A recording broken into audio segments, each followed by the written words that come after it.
When I was at the University of Florida going into my junior year, we were getting ready to play a rival, and I was in the training room, and I was getting stretched by one of our trainers, and I looked over and I saw some of my teammates putting eye blacks under their eyes, and so I started to think, they're like putting their mom's name or their area code and different things like that, and so I started to think, I wonder if I could put an eye black and grab a silver Sharpie and put something on there that could be encouraging or inspiring or, I don't know, uplift somebody.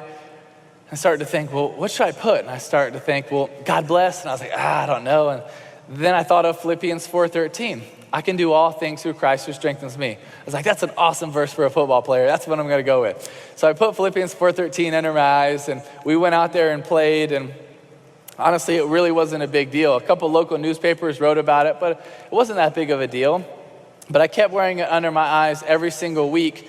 And as most of you know, fans in the SEC, you're extremely passionate about your teams. And so the next couple of weeks, they start selling it at the Gator bookstore, on the sides of the street. They're selling Philippians 4:13. And like I'm seeing fans, and they're like, all right, go Gators, Philippians 4:13. I'm like, you don't even know what that means. I actually had one guy come up to me. His name was Phil, and he said, did you put that under your eyes for me? No, what does the 4:13 mean? But I kept wearing it under my eyes the entire season, and we get to the SEC championship game against Alabama.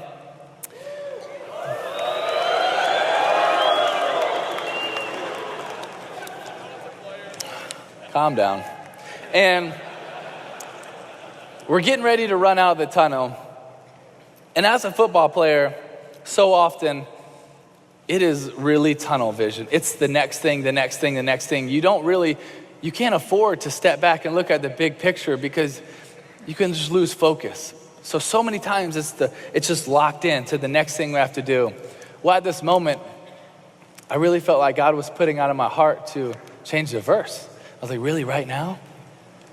But I kind of stepped back for a second and realized that if we won, we'd be playing in the national championship. And that would be maybe the biggest stage that I would ever get to change the verse and put something meaningful on there. So we were blessed to win. And the next 6 weeks leading up to the national championship game, I was contemplating, really agonizing over what verse I was going to go with.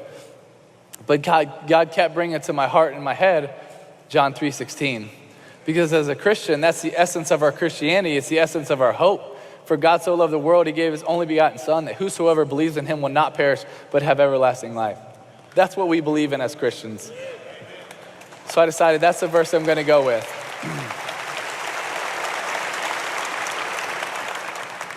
So 2 nights before the game, I go into my parents' hotel room in Miami, Florida, and they open the door, and I was like, all right, Mom, Dad, I'm going to change the verse. And my mom's super supportive, and my dad's like, have you told Coach Meyer? Because Coach Meyer says he just likes his routines, but that dude is so superstitious, it's ridiculous. If we win with long socks, next week they're even longer. So it's just whatever is working, he's going to stick with it. So he was like, you really need to talk to him. So next day we have our walkthrough. After the walkthrough finishes, I was like, hey, Coach Meyer, can I talk to you? He's like, yeah. He's like, how's your arm, your leg? You feeling good? You got the game plan down? Yeah, I'm good. You know the verse I wear under my eyes? He's like, yeah, Philippians 4:13. I love it. I was like, well, I'm going to change it tomorrow night to John 3:16. What? What are you talking about? You can't change the verse. That verse got us here. I was like, no. So I explained to him why I wanted to go with John 3:16, and he understood, and he was supportive. And honestly, really after that moment, I didn't really think about it.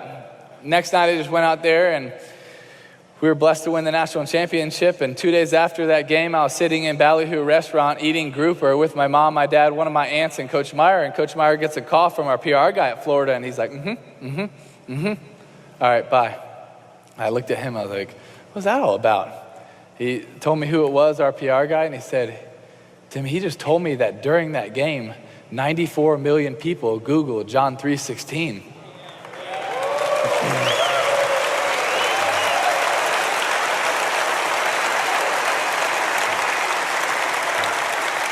And honestly, my first thought was, how the heck do 94 million people not know John 3:16?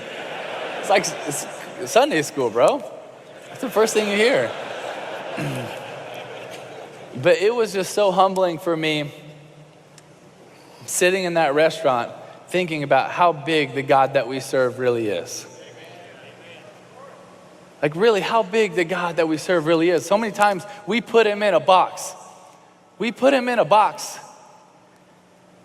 But no, the God that loves us, the God that created us, the God that has a plan for us, the God that wrote a poem about your life, he is a big God that wants to do amazing things. And when we just turn around and say, hey, here, God, might not feel like a lot. Guess what? He can perform miracles. He can do amazing things. And I really believe the God that we serve wants to do amazing things in us and through us. What was really cool about that game is it was on January 8th of 2009.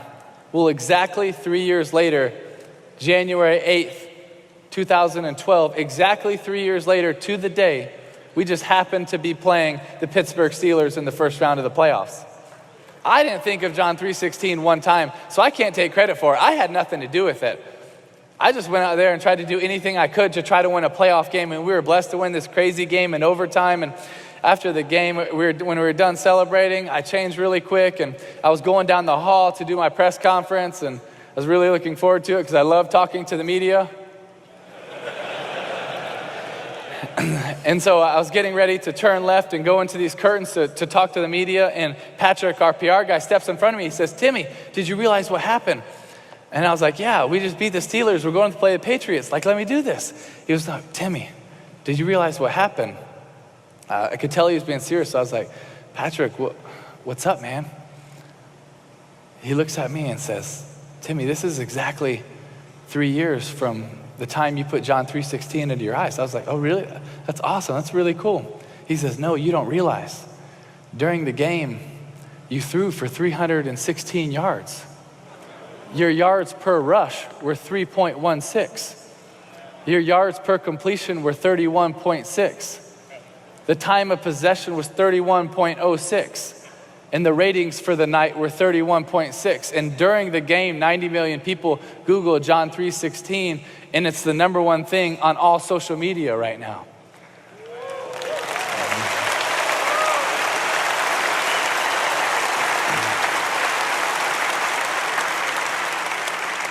And I was just standing in that hallway thinking, God, I didn't know that you were doing anything. Like, I thought that was like 3 years ago. But it's amazing how big the God is that we serve. He took something that I did 3.5 years ago to make a decision, put Philippians 4:13, and then change it for one game. But I thought, hey, this is really cool. We impacted some people, but it's done. But no, God has an awesome plan. He has an awesome plan, and you might not even see what he's doing. You might not even know how he's working. But the amazing thing is when we step out and we show a little courage, we step out and we show a little boldness, what God can do with it in our lives, through our lives. But he's a big God. He's a big God, and he can perform miracles. He can perform miracles. I really believe that he wants to. You have to understand, the God of this universe loves you so much that he sent his son to die for you. If he loves you that much, is he not going to want to fight for you? Is he not going to want to fight with you? Is he not going to want to come through for you? Now, that doesn't mean that life is going to be easy. It's not. But it means that it's going to be worth it. It means that it's going to be worth it.